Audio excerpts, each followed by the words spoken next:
weighed up to 11,000 pounds each, and their landers could take clear, accurate photo shots.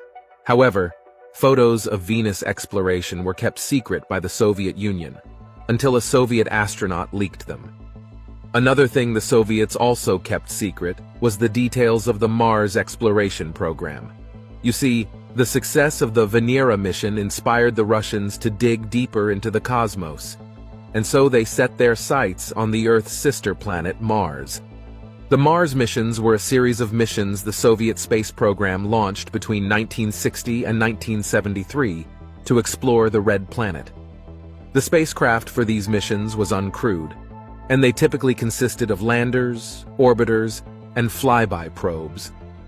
The first launch in 1969 was a complete failure due to design and technical faults.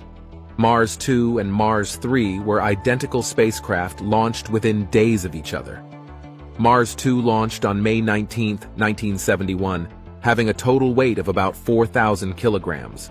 Mars 3 launched on May 28, 1971, weighing the same as Mars 2. These vessels were designed to cover the 200 million kilometer space between Mars and Earth. They had features like spherical landing capsules, conical braking shields, retro rockets and parachute systems, and weighed 4,650 kilograms.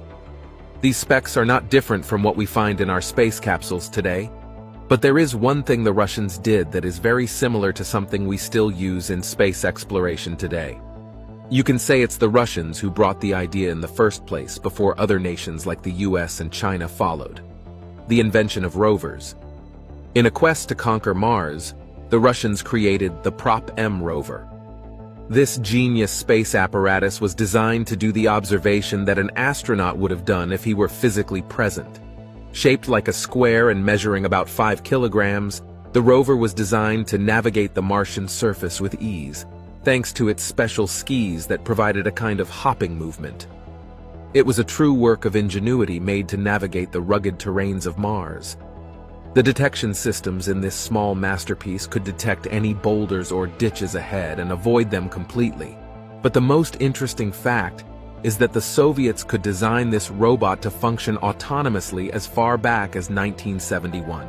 The Prop-M rover was the first robotic exploration device, but it wasn't wireless. A cable, about 15 meters long, connected it to the landing capsule. Thanks to the data relayed by this tiny robot, the Soviets got to learn all about the Martian soil's density, texture, strength, and more. They would have made much more discoveries if only the rover had lasted a little longer. But Prop-M only lasted for about